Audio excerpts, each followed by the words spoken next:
जय हिंद दोस्तों, स्वागत है आप सभी का एक बार फिर से हमारे YouTube चैनल दी कॉपी पेन में। तो हम लोग बात कर रहे थे प्रारंभिक शिक्षा की पृष्ठभूमि नामक पाठ की। और ये जो है वो DLED सेकेंड सेमेस्टर वर्तमान भारतीय समाज और प्रारंभिक शिक्षा हमारे पेपर का नाम है। ठीक, तो हम लोग किस पाठ की चर्चा कर रहे थे? प्रारंभिक शिक्षा की पृष्ठभूमि। तो 2-3 चीज़ें पिछले वीडियो में हो चुकी हैं और ये जो वीडियो है हम पार्ट वाइज छोटे छोटे टॉपिक के थ्रू ये लेसन कवर करेंगे। तो आज का जो हमारा टॉपिक है वो है बौद्धकालीन शिक्षा व्यवस्था। क्या है? बौद्धकालीन शिक्षा व्यवस्था। तो नॉर्मल इसमें भी अगर प्रश्न बनने होंगे तो यहीं से बनेंगे कि बौद्धकालीन शिक्षा व्यवस्था की विशेषताएं बताइए और बौद्ध शिक्षा प्रणाली की वर्तमान शिक्षा प्रणाली को देन। यही दोनों हैं। जैसे पिछले उसमें गुरुकुल शिक्षा में था, वैसे ही इधर बौद्धकालीन शिक्षा व्यवस्था में भी इसकी विशेषताएं और वर्तमान शिक्षा प्रणाली को बौद्ध शिक्षा प्रणाली की कौन कौन सी देन है या फिर कौन सी देन वर्तमान में अपनाई जा सकती है। तो देर न करते हुए वीडियो की शुरुआत करते हैं। लेकिन उससे पहले अगर आप हमारे चैनल पर नए हैं तो प्लीज़ चैनल को सब्सक्राइब करिए, लाइक करिए और दोस्तों को भी शेयर करिए। तो पहला प्रश्न है बौद्धकालीन शिक्षा की 2 विशेषताएं लिखिए।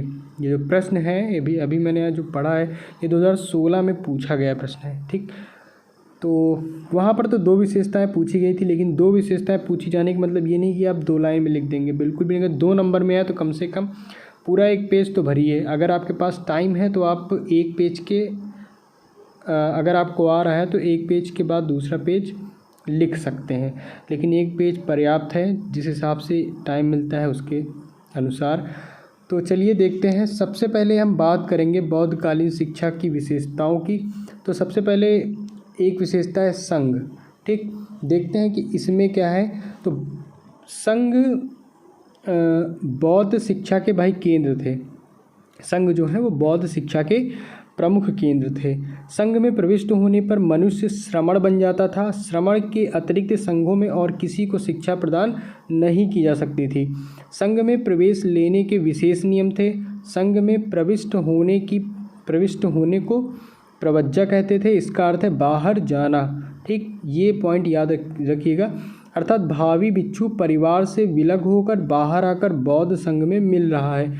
उसकी आयु 8 से 12 वर्ष के बीच होती थी। तो ये आयु क्या है? मतलब उसमें सम्मिलित होने की 8 से 12 वर्ष।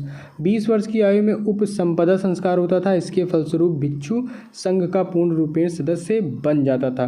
तो पहली विशेषता हो गई। इसके बाद दूसरी बात करते हैं तो वह छात्र की दिनचर्या। दिनचर्या क्या है? रूटीन। तो आश्रम व्यवस्था के अनुरूप ही मठों में भी गुरु की सेवा करना शिक्षा का प्रमुख अंग माना जाता था। भिक्षु छात्र गुरु की पूरी तरह से सेवा करते, भोजन बनाते और गुरु के साथ भिक्षाटन हेतु जाते थे। शिष्य हैं गुरु के हाथ पैर मतलब दबाते थे और वस्त्र धोने का कार्य भी करते थे। गुरु के निवास की सफाई भी करते थे और रसोई की व्यवस्था भी शिष्य संभालते थे। और भी ऐसे कई सामान्य कार्य करने पड़ते थे। शिष्य दूसरे शिष्य से सेवा नहीं करा सकता था और ना उसकी आज्ञा दूसरे शिष्यों को मान्य ही होती थी। तो ये छात्र की दिनचर्या के अंतर्गत पॉइंट है। आगे है गुरु और शिष्य संबंध। तो इसके अंतर्गत कौन सी बातें हैं? तो गुरु एवं शिष्यों के मध्य भाई बड़े घनिष्ठ और मधुर संबंध हुआ करते थे। दोनों का जीवन सादा तथा निकट का होता था। गुरु शिष्यों की शैक्षिक, शारीरिक, मानसिक, आध्यात्मिक आवश्यकताओं के अनुसार उनका विकास करता था। इस युग में गुरु शिष्य का मठ से निष्कासन कर सकता था। जब गुरु यह पाता कि कोई शिष्य पर्याप्त मात्रा में उसे सम्मान नहीं दे रहा है या अपने अध्ययन के प्रति जागरूक नहीं है तो वह उसका निष्कासन कर सकता था। अगर कोई गुरु किन्हीं कारणों से संघ से बाहर हो जाता था तो उसके शिष्यों को भी संघ से बाहर हो जाना पड़ता था। ठीक, तो ये गुरु और शिष्य के संबंध में जो बातें थी अभी मैंने आपको बताई। आगे है मठों की व्यवस्था। तो भाई बौद्ध विहार तथा मठ संघों का निर्माण करते थे। मठों में गुरु एवं शिष्य साथ साथ रहते थे। ठीक, सामान्यतया एक गुरु अपने पास एक शिष्य रखता था, किंतु कुछ विद्वान गुरु एक से अधिक शिष्य भी रख सकते थे। ये सभी लोग सामान्यतः पेड़ों के नीचे रहते थे, किंतु प्रतिकूल मौसमों में ये लोग विहार तथा मठों में रहते थे। विहार तथा मठों के विशाल भवनों का निर्माण राजाओं तथा बनियों द्वारा होता था। इसमें हजारों छात्रों के रहने की व्यवस्था होती थी। ये 4 पॉइंट हो गए। अगली है अध्ययन पद्धति। तो इस समय मौखिक शिक्षण की व्यवस्था थी, क्योंकि पहले भाई ऐसा था नहीं कि भाई एक अच्छा सा ब्लैक बोर्ड और चॉक के द्वारा पढ़ाया जा रहा है। तो पहले मौखिक शिक्षा की व्यवस्था थी। छात्र सुनकर, रटकर, एक दूसरे को सुनाकर विषय वस्तु को याद किया करते थे। वाद विवाद तथा प्रश्नोत्तर विधियाँ भी प्रचलित थी। एकांत, मौन चिंतन तथा मनन द्वारा उच्च स्तरीय ज्ञान प्राप्त किया जाता था। बौद्ध मठों में बड़े जन समुदाय के सम्मुख व्याख्यान देने की भी व्यवस्था थी। शास्त्रार्थ प्रथा भी प्रचलित थी। इस युग में बौद्ध धर्म का प्रचार करने के लिए प्रचारक स्थान स्थान घूमकर अपने धर्म का प्रचार करते थे। ठीक, क्योंकि भाई उस समय मोबाइल तो था नहीं कि आप लोगों की तरह कोई मैसेज फॉरवर्ड कर दिया। तो उस समय भाई एक स्थान से दूसरे स्थान तक घूमकर अपने धर्म का प्रचार करना पड़ता था। 6वां पॉइंट है स्त्री शिक्षा। तो प्रारंभिक अवस्था में महात्मा बुद्ध में आप सबको पता है कि स्त्रियों को संघ में सम्मिलित होने की अनुमति नहीं थी। बाद में सम्मिलित होने लगी स्त्रियां इसमें, किंतु स्त्रियों पर संघ के कड़े कड़े नियम लागू होते थे। भिक्षुणी का स्थान भिक्षु के नीचे समझा जाता था। प्रारंभिक अवस्था में अनेक भिक्षुणियों ने पर्याप्त यश प्राप्त किया, जिनमें सुप्तका तथा पटचारा नाम विख्यात है। किंतु धीरे धीरे ये भिक्षुणियाँ ही मठों में पापाचार तथा भ्रष्टाचार का मुख्य कारण बनी। तो स्त्री शिक्षा से के संदर्भ में अब बात करते हैं जनसाधारण की शिक्षा। तो बौद्ध काल में जनसाधारण की भी शिक्षा देने की व्यवस्था थी। शिक्षा का रूप सामान्यतः धार्मिक हुआ करता था। कुछ मठों के गुरु गृहस्थों में जाकर शिक्षा प्रदान करते थे। पूरी शिक्षा निःशुल्क हुआ करती थी, किंतु शिक्षा प्रारंभ करने से पहले मुद्रा के रूप में या शारीरिक श्रम के रूप में गुरु को कुछ देना पड़ता था। मठों में छोटे बड़े सबको एक जैसा जीवन व्यतीत करना पड़ता था। ठीक, अब अगला पॉइंट है भौतिक शिक्षा। तो बौद्ध काल में भौतिक शिक्षा प्रदान करने की भी व्यवस्था थी और इन मठों में सिलाई, सैनिक शिक्षा, औद्योगिक शिक्षा, भवन निर्माण या आयुर्वेद, ज्योतिष तथा अन्य भौतिक विषयों की शिक्षा प्रदान की जाती थी। इसी युग में सर्पदंश चिकित्सा के लिए काफ़ी अध्ययन किए गए थे। इस प्रकार वस्त्र उद्योग भी काफ़ी उन्नति पर था। राजकुमारों को राजनीति शास्त्र तथा युद्ध विद्या के संबंध में व्यवहारिक ज्ञान दिया जाता था। अगला पॉइंट है छात्रों का चयन। तो समाज में भाई सभी को शिक्षा प्राप्त करने का अधिकार था, लेकिन कुछ प्रकार जो भी मैं बताने जा रहा हूँ व्यक्तियों को शिक्षा प्राप्त करने का अधिकार नहीं था। जैसे दास या ऋणी हो गया, नपुंसक हो गया, राज्य की सेवा में लगा व्यक्ति, डाकू, कारावास से भागा व्यक्ति, भंग अंग का व्यक्ति, शरीर में किसी प्रकार की विकृति हो गई ऐसा व्यक्ति, या राज्य के द्वारा दंडित किया गया व्यक्ति, माता पिता से आज्ञा ना प्राप्त किया हुआ व्यक्ति, क्षय रोग जो होता है, कोढ़ या किसी छूत के रोग का रोगी, तो इन लोगों को शिक्षा प्राप्त करने का अधिकार नहीं था।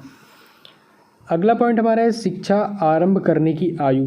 ठीक, 10वां पॉइंट है उस समय शिक्षा आरंभ करने की न्यूनतम आयु 8 वर्ष थी, परंतु इस आयु का बंधन केवल उन बालकों के लिए था जो संघ में प्रवेश करने का निश्चय कर लेते थे।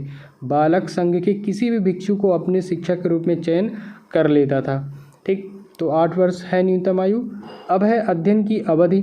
तो प्रवज्जा संस्कार की आयु 8 वर्ष थी। इस संस्कार की अध्ययन की अवधि 12 वर्ष थी। उपसंपदा की अवधि थी वो 10 वर्ष थी। उपसंपदा संस्कार बौद्ध संघ से कम 10 वर्ष भिक्षुओं की उपस्थिति में होना था। तो ये अध्ययन की अवधि है। इसके बाद अध्ययन के विषय की बात करते हैं। तो आप उस समय अध्ययनों के विषयों का स्वरूप पूर्ण धार्मिक नहीं था, पूर्ण रूप से लौकिक भी नहीं था। तो देखते हैं यहाँ पे संस्कृत साहित्य, न्याय शास्त्र, चिकित्सा शास्त्र, तर्क शास्त्र और धर्म, ये विषय थे। तो यहाँ हमने 12 पॉइंट हमने आपको बताए हैं। 12 पॉइंट जो बौद्धकालीन शिक्षा व्यवस्था की विशेषताओं के संदर्भ में है। तो पेपर में 12 पॉइंट तो नहीं पूछे जाएंगे, 2 पूछे जाएँ, 3 पूछे जाएँ, 4 पूछे जाएँ। तो आप इनमें से जो पॉइंट आपको सही लगे आप लिख के थोड़ा सा डिस्क्राइब कर दीजिएगा। इसके बाद बात करते हैं बौद्ध शिक्षा प्रणाली की वर्तमान जो हमारी शिक्षा प्रणाली है इसको क्या देन है, मतलब बौद्ध शिक्षा की कौन कौन सी बातों को वर्तमान शिक्षा में अपनाया गया है। तो इससे आधुनिक समय में सामान्य विद्यालयों का आयोजन किया गया, ये भी देन है। अब स्त्रियों को भी उच्च शिक्षा दी जाती थी। ठीक, प्राविधिक और वैज्ञानिक शिक्षा बौद्ध शिक्षा प्रणाली की ही देन है। चौथा पॉइंट है, अब शिक्षा के विभिन्न स्तरों पर अध्ययन की निश्चित अवधि का आयोजन किया गया है। पांचवा पॉइंट है, अब शिक्षा भी सभी धर्मों, वर्गों और जातियों के बालकों को दी जाती है। छठा है, आधुनिक समय में व्यावसायिक तथा लाभप्रद विषयों की शिक्षा दी जाती है। ठीक, ऐसे ही सातवां पॉइंट है, अब विद्यालयों में अनेक शिक्षक नियुक्त किए जाते हैं। आठवां है, आधुनिक समय में शिक्षा संस्थाओं में प्रवेश संबंधी न्यूनतम आयु नियमों तथा परीक्षा का आयोजन किया जाता है। 9 पॉइंट, आधुनिक समय में विद्यालयों में खेलकूद तथा शारीरिक व्यायाम का आयोजन किया जाता है। और लास्ट पॉइंट है हमारा, अब सार्वजनिक रूप से प्राथमिक शिक्षा का आयोजन किया जाता है। तो ये 10 पॉइंट हैं जो बौद्ध शिक्षा प्रणाली की वर्तमान शिक्षा प्रणाली की देन, वर्तमान शिक्षा प्रणाली को देन है। तो आप इनमें से भी 5-6 पॉइंट याद कर सकते हैं। अगर एग्ज़ाम में आते हैं तो 5-6 पॉइंट को थोड़ा सा डिस्क्राइब करके लिख देंगे तो इनफ है।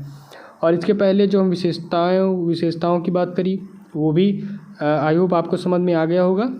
तो फिर चलिए मिलते हैं हम लोग अपने अगले वीडियो में किसी नए टॉपिक के साथ, इसी पार्ट से रिलेटेड जो है प्रारंभिक शिक्षा की पृष्ठभूमि। तो फिर मिलते हैं हम लोग अपने अगले वीडियो में। और अगर आपने अभी भी हमारे चैनल को सब्सक्राइब नहीं किया तो जल्दी से सब्सक्राइब कर दीजिए और बेल आइकन को प्रेस कर दीजिए। तो मिलते हैं हम लोग अपने अगले वीडियो में, तब तक के लिए धन्यवाद।